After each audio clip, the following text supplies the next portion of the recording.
Thank you for tuning in, guys. I'm Amber. I'm your first point of contact here at Halo Law, and this is our lovely lawyer, Leisha Ray. Today, we are interviewing Daniel Cheatley, who is a local realtor in the Toronto area.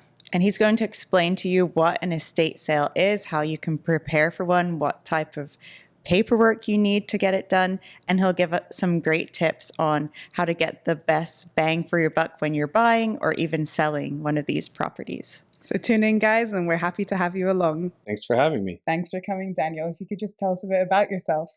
Yeah, sure. So my journey started after graduating university. I spent 3 years on Bay Street with a wealth management team. As I was there, I was investing in my own real estate, which really intrigued my interest into the business. Since then, I've been now 11 years in real estate, buying and selling for every type of client. And currently, I've refined my business and I joined Tyler. I partnered with Tyler because he's amplifying my client experience and he's $1 billion producer. And so it gives me that platform to take my business to the next level. And correct me, you guys are the top 1% team? Yeah, sure. So we're above the top 1% in the Toronto Real Estate Board, and we're a top 10 team in the country. Amazing. Yeah, we actually met Tyler. He's awesome. So your team is nice and fun. Yeah. So what services do you guys offer? So services we offer are everything. So from buyers, sellers, so upsizers, downsizers, investors. We do have 20 on our team, so we do take care of leases as well. We do commercial leasing. So we're a full white glove service team. So any type of service, you would be well represented with our team. And you also do estate sales. So That's right. That's right. That's how we've collaborated. So everybody always hears about buyer's market and seller's market, but not everyone knows what that means. So can you break it down for us? Yeah, for sure. So the way to think about the buyers and sellers market is looking at the inventory on the market. So there's a calculation. If you take all the homes that are on the market and you divide it by the sales, that will give you your months of inventory. If you have 6 months plus of inventory on the market, you would be sitting in what they know as a buyer's market. If you have less than 4 months of inventory on the market, you would be sitting in a seller's market. Anything in between, you're in a balanced market. So to simplify that even further, if you have more buyers out there than you do listings, then the buyers are going to be out there and you're going to have a low supply. And so you're going to be into a seller's market. Now, if you have more supply, so you have tons of options, which is happening now, especially in the condo market, and you have limited buyers because they're uncertain, they're not confident to make purchases, then they're going to have a lot of option to choose from, and that's where they will negotiate harder. And when you're in a seller's market, prices will tend to veer up, and when you're in a buyer's market, you got more negotiation power on the purchase, so the prices will either be stagnant or they will decline a bit. So it's really just to do with the supply and demand. Correct. It goes back to simple economics of the supply and demand. So it's not really about the location, it's just about the economy. So it's about the economy, but then again, that's the macro aspect that you're looking. So when you see all the stuff on the news, you're in a buyer's market, seller's market, you really have to have a realtor that dives even deeper in these challenging markets because there's micro markets in the market.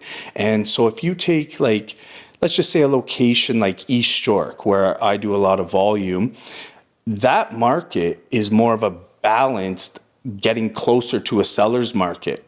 But the condo market is in a deeper buyer's market. So they would be months of inventory in the condo market would be over 7%, where if you look into East York, your months of inventory is going to be closer to that 5%. So how long are the properties staying on the market for?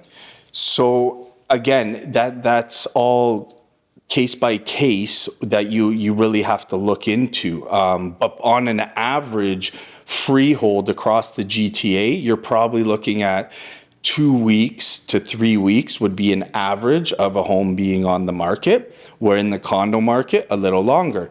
But example, last week in the East York area, so East End, Danforth area, I sold a home in 8 days.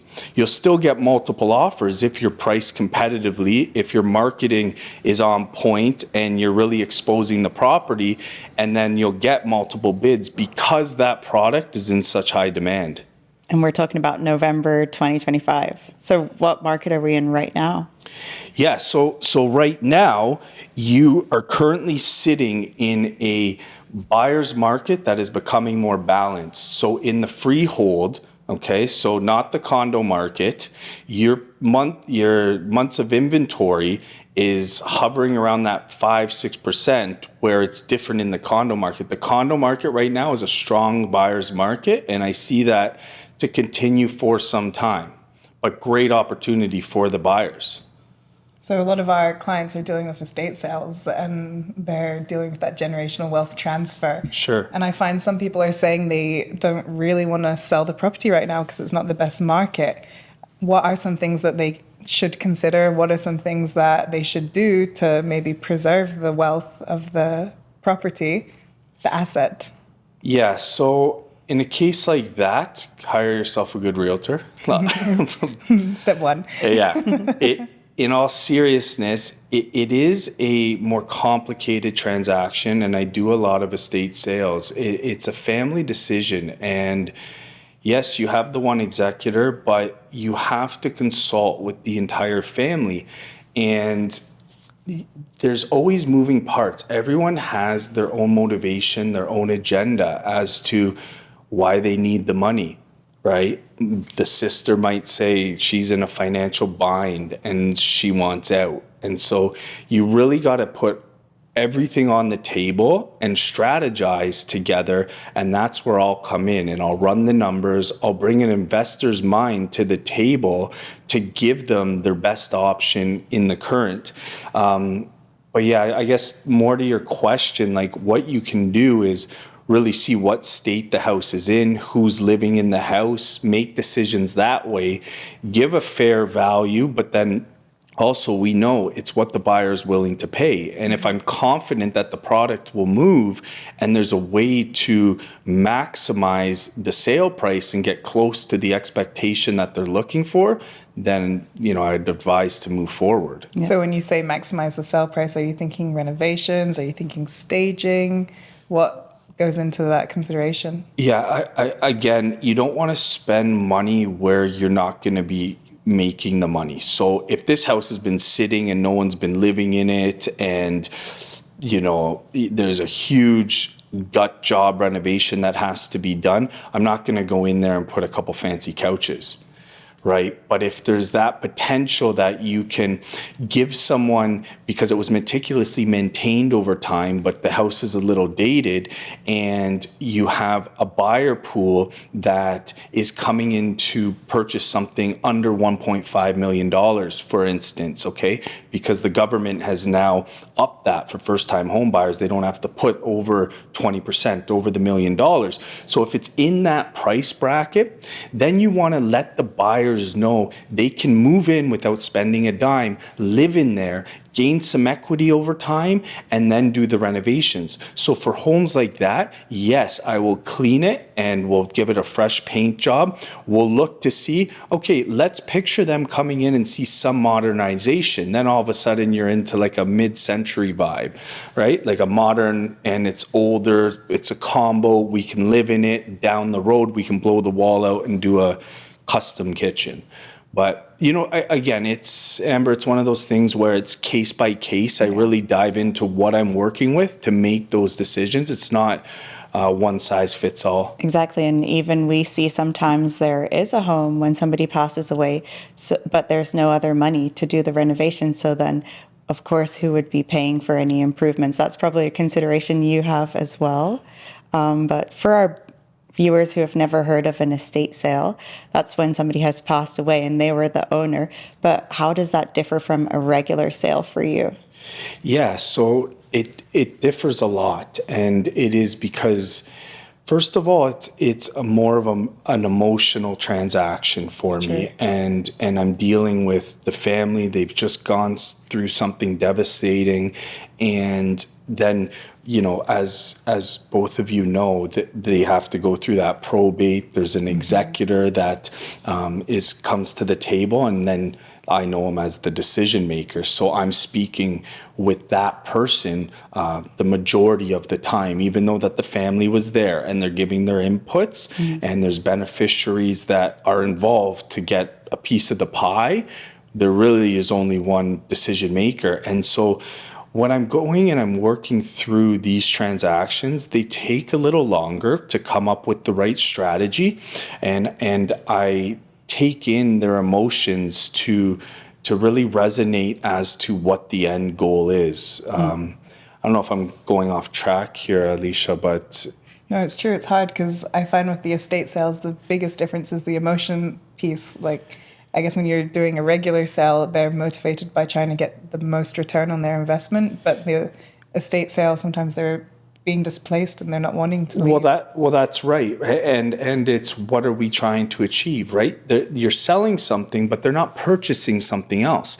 Whereas right now in this market, I'm dealing with a lot of upsizers, so they're selling, but you're buying and selling in the same market. In this case, you're just selling. So then it's like, okay, Daniel, well, if we want $200,000 extra, how long do we have to wait? And that's the question, which you can't answer. I can defend with data as to where the market I see going, but when you're dealing with something of that magnitude, it really comes down to, if they want to move that property, I will give them the strategy and blueprint to execute that plan. And I just did one recently, and the expectations were up at like 1.35. But I went in and I gave them the comparables of the area. And after I gave the comparables of the area and showed them the data, showed them not just like homes that have sold, but I brought out tax assessments. I really narrowed into their micro market. And I said, at max, you're worth 1.2.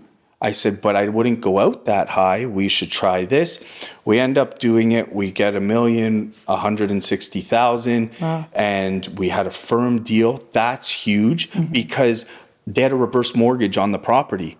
And one of the sisters is in a financial bind. Yeah. And so you're thinking, to carry this further, start calculating $6,000 a month, and it adds up. And then everyone's in their own, where the executor, he has 3 other properties, but he's the one calling the shots. Yeah. But so he's looking at to what his sister's going through.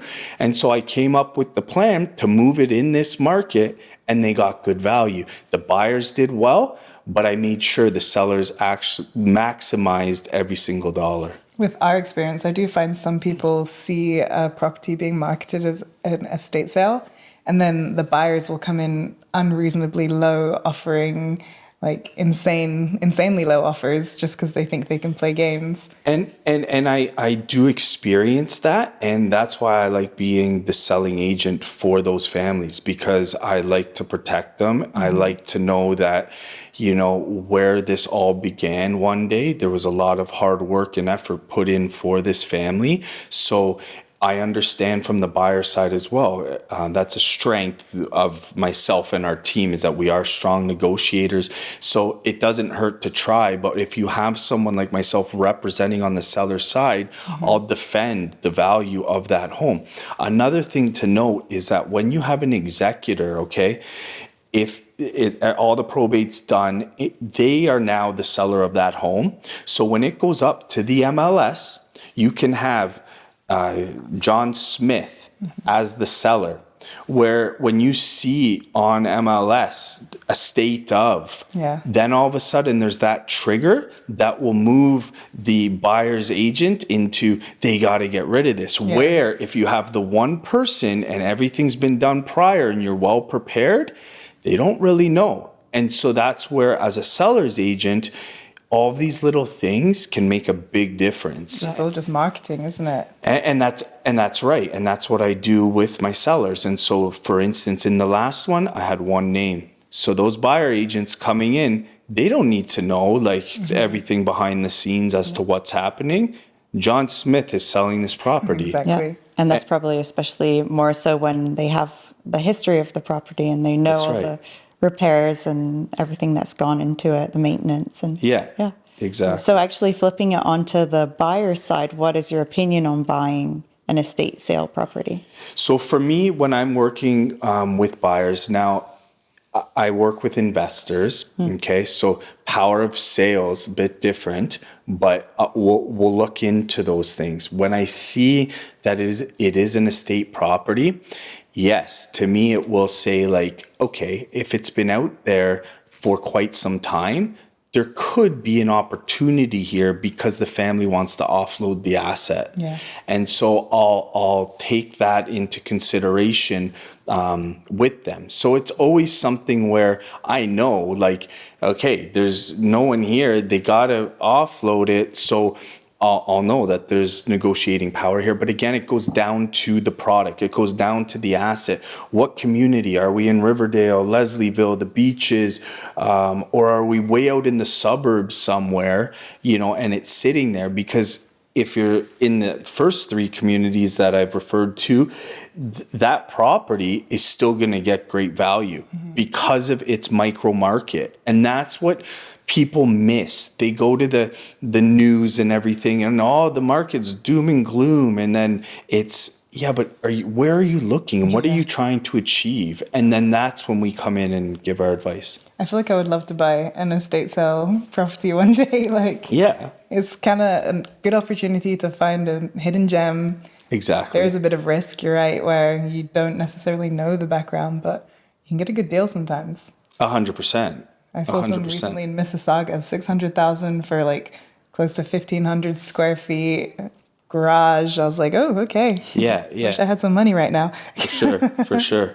So how would you advise people to stay patient during this process? Because that's the one thing with that emotional piece. Selling property in general is emotional, and a lot is Especially on if the they're line. sentimental properties. Yeah. They're on the market, you're waiting, anxious about getting the sale. So how do you, Yeah, how do encourage you advise your clients to stay patient? And I just tell them to trust me. But no, the way I tell people to be patient is that I am actively selling their listing. So when I'm selling that listing, my reporting back, my follow up, even before taking on that listing, I'm so detail oriented that my whole marketing plan is labeled step by step by step by step by step. Other realtors will take it on, it goes on the market. Oh, it hasn't sold. Oh, it's a price thing. Let's drop the price. I don't do that. I give feedback weekly. So I'll show how many realtors have walked in the property. I'll show how many impressions I've got from our online push through our marketing campaigns. And with that, if I'm still having issues moving the property, they're going to see that I'm out there doing everything I possibly can to sell this property. If you give the doubt to that seller that you're not out there and you're not doing everything and you don't have that rapport built and you're not, then it's like when you call in a month later and say, keep being patient. Well, you haven't talked to me in a month. yeah, it's true. And so communication and building that trust is huge. And then they will trust and have that patience that they're confident that I'm doing everything I possibly can to get this property sold for the highest amount of money. And I'm sure there's so much behind the scenes work that you're doing that you're not necessarily checking in on every single step with the client about, because like you said, you're the one who's listing the property, doing the work for them. So yeah. And so over the course, of a decade plus, I've learned that a lot of agents don't show the behind the scenes, and clients then will come back and then they're kind of like backtracking to say, yeah, but I did this. So now I'm setting up like SOPs. So like standard operating procedures of what I do from A to Z. And I'm having my assistants go in and actually give stuff out to clients because we're in such a hyper competitive market to see and follow along the journey of all the work on the back end scenes. So they'll get a custom website and everything I'm doing, and I'll even ask for their feedback on my amazing write-ups for them. But I will give all of that so then they feel involved. But then again, client by client, right? Read the room. So if you know that someone needs a little more hand holding, you give it. If you know someone has kind of given you the keys and you have full trust, run with it. Yeah, it's true.